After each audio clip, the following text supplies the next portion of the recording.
Shalom, salam sejahtera bagi kita semua dalam Tuhan kita Yesus Kristus. Semoga kita semua dalam keadaan sehat selalu dan diberkati oleh Tuhan kita Yesus Kristus. Saat ini kami berada di Pasar El Madini dan kami dari Komando Pasukan Khusus Mission akan mengadakan KKR penginjilan jalanan.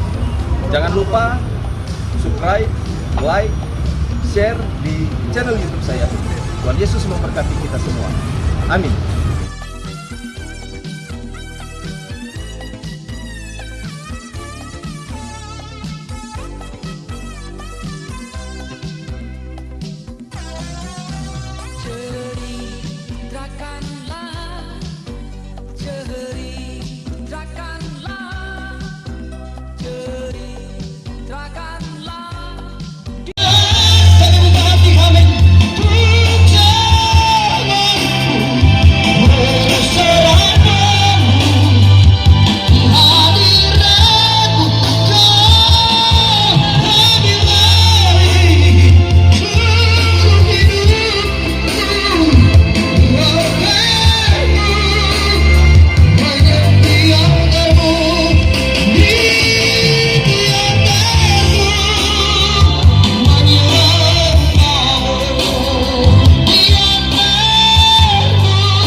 Di dalam Tuhan kita Yesus Kristus.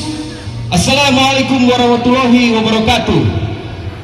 Pertama-tama kami dari Komando Pasukan Kristus mengucapkan terima kasih atas kesempatan waktu yang diberikan kepada kami, sehingga hari ini kami akan membagi berkat lewat menyampaikan firman Tuhan.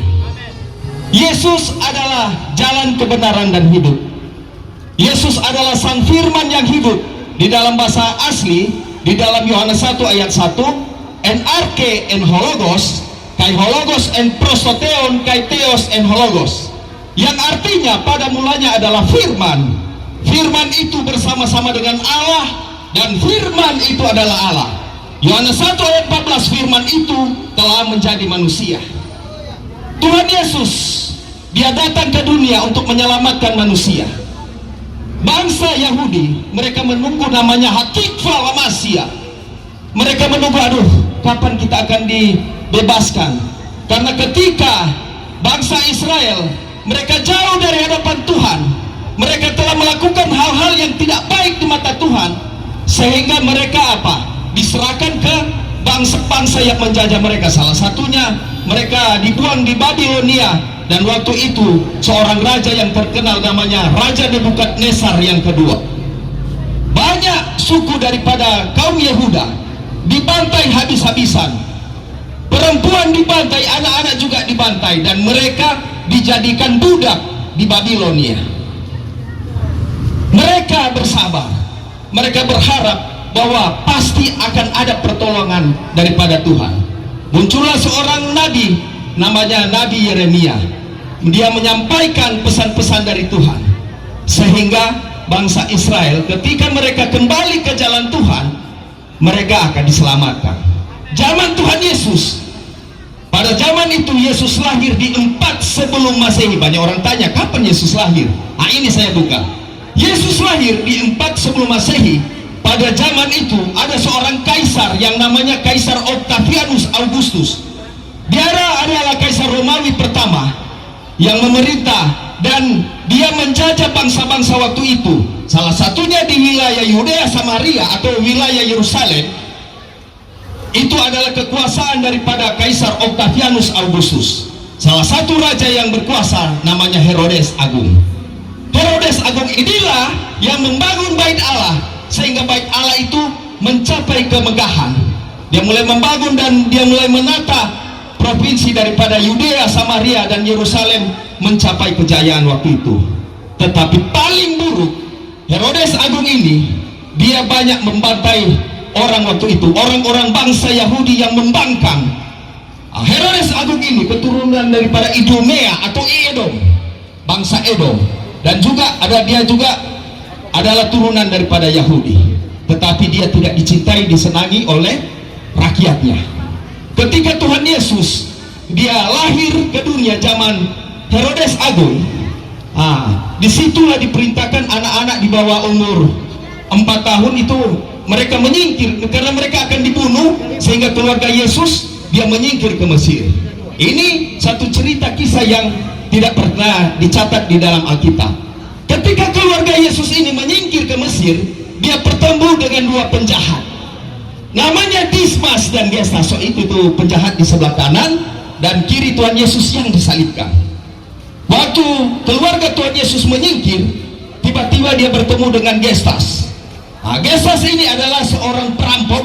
Dia rampok semua yang ada, termasuk keluarga Yesus di situ, diambil keledainya, kemudian dicegat oleh Dismas. Dismas lihat begini, tunggu dulu. Kebetulan Maria itu dia memeluk bayi Yesus yang dibungkus dengan kayu lampin. Sang Dismas ini dia bilang, coba buka itu, apa yang ada di kain itu. Ketika dia membuka, ketika Maria membuka kain lampin itu, tiba-tiba dia terkejut. Kok anak kecil mukanya seperti muka Tuhan, bercahaya. Istilah orang bilang nur di atas segala nur. Akhirnya dia bilang begini kepada Gestas, Gestas, lebih baik kau kembalikan, karena orang ini mencuri. Orang Manado bilang moso itu orang. Apa yang dikatakan oleh Maria? Maria bilang begini, terima kasih Dismas, kau sudah tolong keluarga kami, dan satu saat anak ini akan menolong engkau. Tiba-tiba bayi Yesus itu dia berdiri dan dia berkata begini kepada ibunya, ibu, pada saat saya berusia 30 tahun, Dismas akan disalibkan di sebelah kananku dan dia akan kubawa ke Firdaus. Terbukti ketika Tuhan Yesus disalibkan di 33 Masehi, ternyata si Dismas ini, orang nggak sadari antara Dismas dan Gestas, ternyata orang yang ada di tengah-tengah ini dialah Yesus yang waktu itu mereka peras, mereka rampok. Yesus Kristus datang ke dunia ini untuk menyelamatkan manusia yang berdosa. Ketika mereka terikat dengan penjajahan Romawi, tetap Tuhan Yesus memberikan contoh, memberikan teladan, memberitakan namanya besorat Injil, bahwa Yesus adalah Ben-Ha Elohim, dia adalah anak Allah, memberikan contoh yang baik, memberikan teladan, dan ke-12 rasul, 12 murid itu mengikuti Yesus, sehingga muncullah di dalam ayat 1 Yohanes 1 ayat 1 apa yang Rasul lihat, apa yang Rasul dengar, apa yang Rasul saksikan tentang Yesus itu, Yesua Al-Masih, Isa Al-Masih. Itulah yang kami tuliskan kepadamu, sehingga Alkitab yang dikanonkan, yang dipakapkan, yang ditulis para rasul itu turun ke gereja, sehingga disebut gereja yang kudus, am, rasuli, dan apostolik. Pada zaman Tuhan Yesus, ketika dia beranjak besar, makanya ada orang bertanya seperti ini pertanyaan. Tiba-tiba Tuhan Yesus, dia Alkitab ditulis 12 tahun.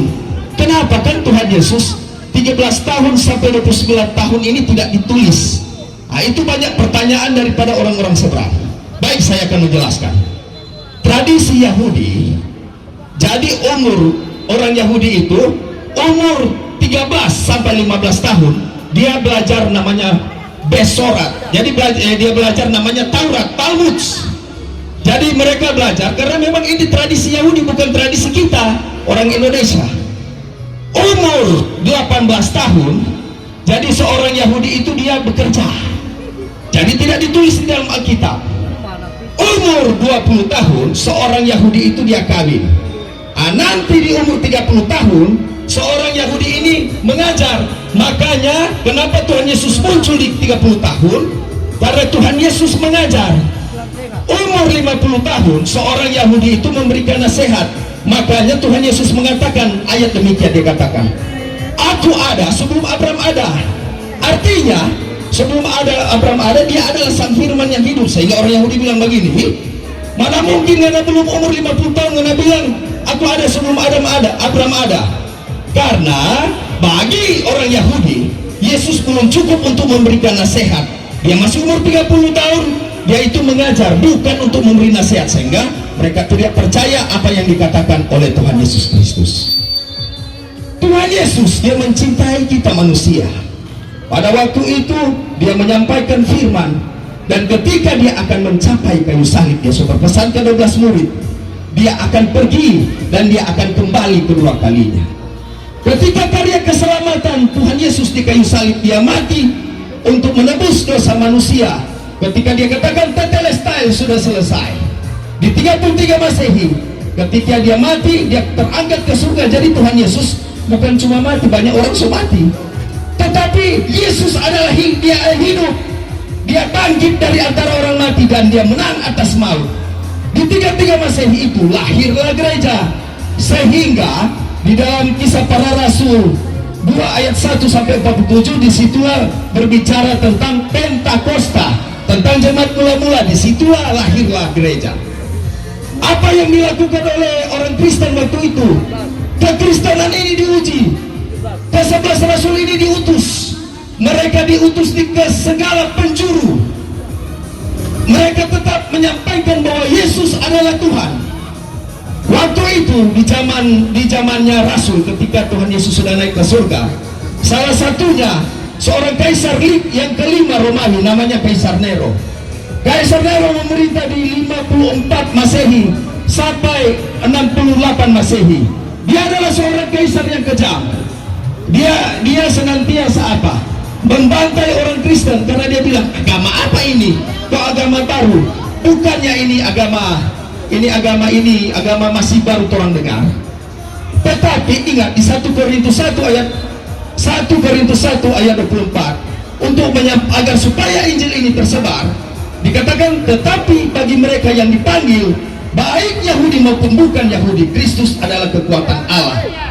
Dasarnya adalah Yesus Kristus. Temalion gar alon odes dinatai tenai paraton kaimanon hosestin Yesus Kristus. Karena tidak seorang pun yang dapat meletakkan dasar lain daripada dasar yang telah diletakkan, yaitu Yesus Kristus. 1 Korintus 3, jadi 1 Korintus 3 ayat 11. Jadi dasarnya adalah Yesus Kristus. Tidak ada dasar yang lain selain Yesus Kristus. Holegon et auto menein opele katos ekainos peripatesen kai autos autos peripaten. Barang siapa mengatakan bahwa ia ada di dalam dia, ia wajib hidup sama seperti Kristus hidup di dalam kita, sehingga kita bisa mengatakan Heskurios satu Tuhan, Mia Pistis satu iman, Hen Baptisma satu baptisan, sehingga kita dirangkul menjadi keluarga Kristen. Jadi kita enak. Zaman Rasul mereka mengalami berbagai macam penganiayaan. Di 55 Masehi, ketika Kaisar Nero membakar kota Roma, dia mempersalahkan orang Kristen, diadu dengan binatang, dibakar hidup-hidup, tetapi mereka mempertahankan kekristenan. Seorang Kristen, kita sebagai orang Kristen, jadilah teladan contoh di tengah-tengah dunia ini. Jadilah contoh di tengah-tengah Sulawesi Utara ini, karena orang-orang Sulawesi Utara cinta damai, cinta persatuan. Yesus Kristus bukan cuma satu agama, bukan milik agama Kristen, tetapi milik sebuah agama. Yesus Kristus bukan cuma satu bangsa saja, bukan bangsa Yahudi, tetapi kita semua turut diselamatkan lewat karya keselamatan Tuhan Yesus Kristus di kayu salib. Semoga renungan pada ini bermanfaat buat kita semua. Saya tutup dalam Yohanes 3 ayat 30. Biarlah dia semakin besar, kita semakin kecil. Biarlah dia semakin bertambah-tambah, kita semakin berkurang-kurang. Nama Yesus dipuji, dimuliakan, dan disembah. Shalom Alaikum Muhammad Kristos Anesti Alitos Anesti Amin.